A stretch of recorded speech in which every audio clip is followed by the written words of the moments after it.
स्वागत है आपका मेरे यूट्यूब चैनल पे। नाम क्या है इस वीडियो का?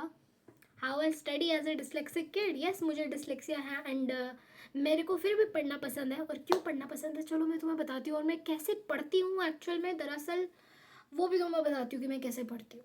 तो यहाँ इस वीडियो में मैं तुम्हें कुछ चीज़ें ऐसी बताने वाली हूँ जो आई थिंक एज अगर तुम लोग को डिसलेक्सिया है, जो कि बहुत मतलब आजकल कॉमन हो चुका है क्योंकि बहुत ज़्यादा नज़रअंदाज हो जाती है जो एक्चुअली एकेडमिक चीज़ों से या फिर थोड़ा सा कॉग्निटिवली थोड़ा सा डिसऑर्डर रहता है बच्चों का, वो थोड़ा सा निगलेक्ट किया जाता है। Specially dyslexia I have seen which is very much neglected as a kid. मेरे को तो बहुत किया था।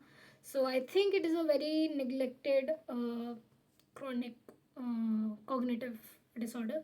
So yeah, anyways मैं तुम्हें बताती हूँ कि while suffering through dyslexia and how I still manage to study and how I still love to study. देखो love to study वाला तो I think so थोड़ा सा पर्सनल हो जाएगा, but still I manage to study वाले में मैं तुम्हें थोड़ा हेल्प कर सकती हूँ कि मैं कैसे पढ़ती हूँ आफ्टर हैविंग dyslexia. सबसे पहले मैं तुम लोग को बताती हूँ first way of studying which I use which is the best. बिल्कुल चुमेश्वरी चीज़ है जो अगर तुमने यूज़ कर ली तो तुम्हारी लंका पार हो जाएगी। The thing I use is coding. Coding अब मैं इंग्लिश में नहीं करती हूँ। लाइक मान लो कि एक पैराग्राफ है, मैंने पढ़ लिया एंड वो पैरा में जो जो लिखा हुआ है उसको मैं समराइज़ करती हूँ सिर्फ 2 से 3 वर्ड्स में। ठीक है, अब 2 से 3 वर्ड्स में इट्स नॉट लाइक कि उसमें क्या था क्या था क्या था, वैसा नहीं करती हूँ। एंड आई मेक श्योर कि ये 2-3 शब्द से ज़्यादा अगर जाने तो सिर्फ एक लाइन का बने, उससे ज़्यादा ना बने। तो बेसिकली एक लाइन में कोड करती हूँ मैं। तो वो जो एक पैराग्राफ को सिर्फ एक लाइन में कोडिंग रहती है वो मैं इंग्लिश में नहीं करती हूँ, वो मैं करती हूँ इंग्लिश में। ठीक है, and I try my best कि उसको मैं थोड़ा सा ऐसा करूँ कि मेरे दिमाग को याद रह जाए। लाइक या तो किसी कॉमेडी फॉर्म की तरह या फिर किसी डायलॉग की तरह ऐसे फ्रेम करूँ उस चीज़ को कि मेरे दिमाग में मुझे याद रह जाए। तो अगर मान लो कि अगर एक स्पेसिफिक पैरा में सिर्फ मान लो कि स्पेसिफिक डिसऑर्डर की बात हो रही है, मान लो डिसलेक्सिया की बात हो रही है या फिर किसी और चीज़ की बात हो रही है, तो और अगले पैराग्राफ में किसी और बीमारी का नाम आ रहा है, तो फिर मैं फर्स्ट वाले में शायद डिसलेक्सिया आएगा तो फिर मेरे को तारे ज़मीन पर मूवी बहुत सही लगती है एंड उससे मैं बहुत ज़्यादा रिलेट भी करती हूँ।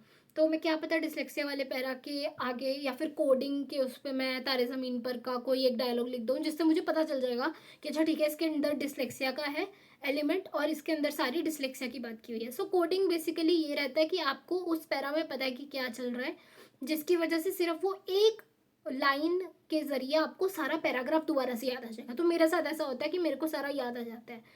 तो ये चीज़ मैं कोडिंग ऐसे करती हूँ। मैं कोडिंग एक स्पेसिफिक लाइन वे में नहीं करती हूँ। लाइक थोड़ा सा कॉमेडी एलिमेंट आ गया या फिर थोड़ा डायलॉग वे में आ गया, वैसे मैं कोडिंग करती हूँ। तो आई थिंक ये वाली चीज़ जो है वो तुम लोग को भी अप्लाई करनी चाहिए एंड तुम्हारे लिए भी थोड़ा हेल्पफुल हो जाएगा। Second thing which I use is sticky notes. जी हाँ, स्टिकी नोट्स जो मेरे घर के कोने कोने में तुम्हें मिल जाएंगे। स्टिकी नोट्स मैं इसलिए यूज़ करती हूँ, सबसे पहले तो भाई ये कलरफुल होते हैं। ठीक है, एंड मैं स्टिकी नोट्स स्टिकी नोट्स तो मेरा सहारा है भाई। लिटरली मैं 12th के लिए भी जब पढ़ती होती थी एंड इवन 10th के लिए भी जब मैं पढ़ती होती थी तब मैं स्टिकी नोट्स यूज़ करती होती थी। And sticky notes is something मैं इसीलिए भी यूज़ करती हूँ क्योंकि ये ना अट्रैक्टिव है, ये रंगीन है एंड मेरी आंखों को एंड सबकी आंखों को रंगीन चीज़ें बहुत भाती हैं। तो मुझे भी ये बहुत भाते हैं।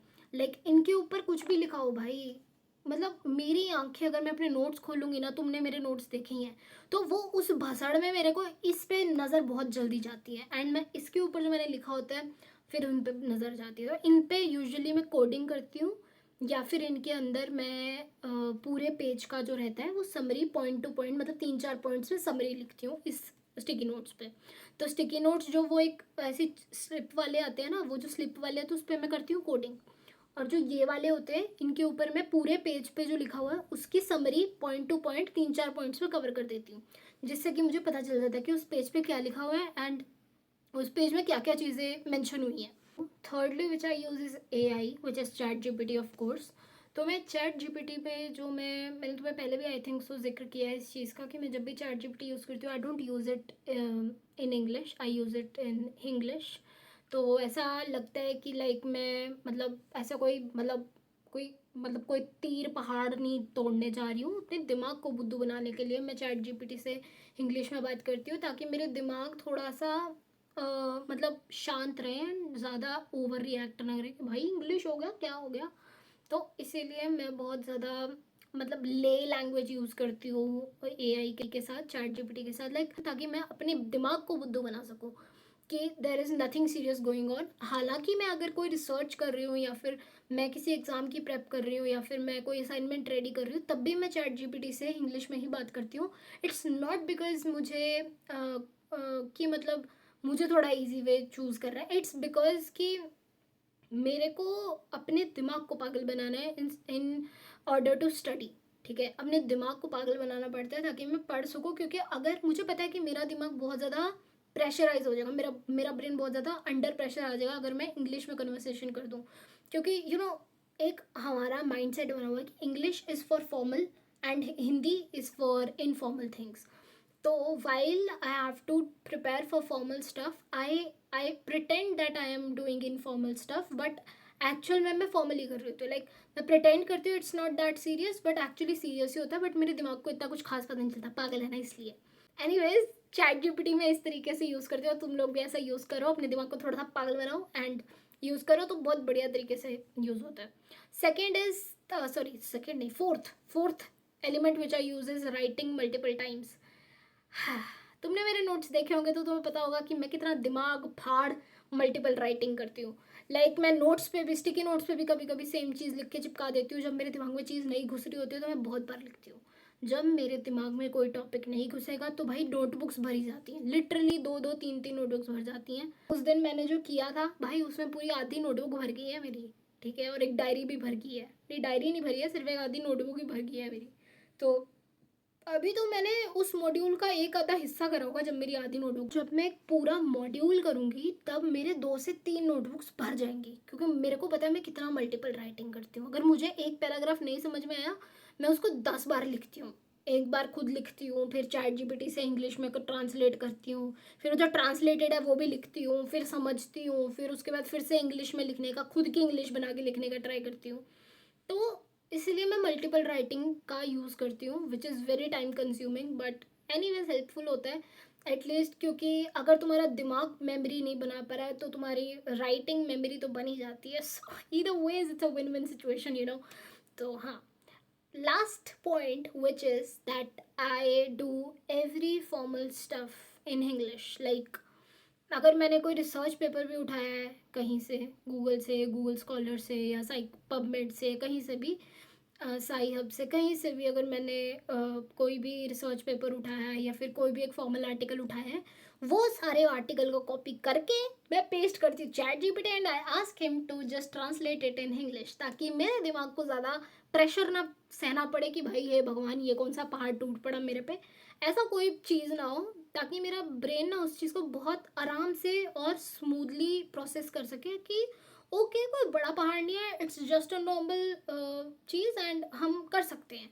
So this thing really helps me a lot. So यहाँ पे आके and after doing all these study vlogs and everything, इन सब से मैंने ये चीज़ें थोड़ी अनलॉक करी हैं, like coding and sticky notes and writing multiple times. ये तो मैं तब से ही करते आ रही हूँ जब से मैंने पढ़ाई शुरू करी है, लाइक सीरियसली पढ़ाई शुरू करी है, which is 10th 11th and 12th।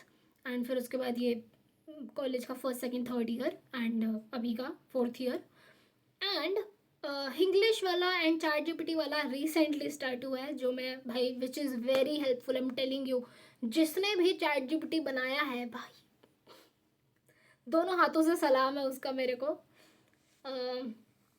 उसका मेरे को, वाह, देख देख रहे हो, मतलब वो भी मेरे को ही सलाम करे। मतलब यार बड़ी रिस्पेक्ट है, जिसने भी चैट जीपीटी बनाया बहुत बहुत रिस्पेक्ट है। पर ये चैट जीपीटी इससे आगे नहीं जाना चाहिए, क्योंकि एआई बहुत काम खराब कर रहा है, मैं देख रही हूँ आजकल बहुत। Anyways, this is it for the video. तो आई होप तुम्हें मेरी चीज़ें थोड़ी सी जो मैंने तुम्हें बताया कि मैं कैसे पढ़ती हूँ, आई होप कि तुम सबको हेल्प हुआ हो एंड तुम सबके लिए हेल्पफुल है ये सब। So yeah, I will meet you soon tomorrow. तब तक अपना ख्याल रखो, अपने घर वालों का ख्याल रखो। Bye bye.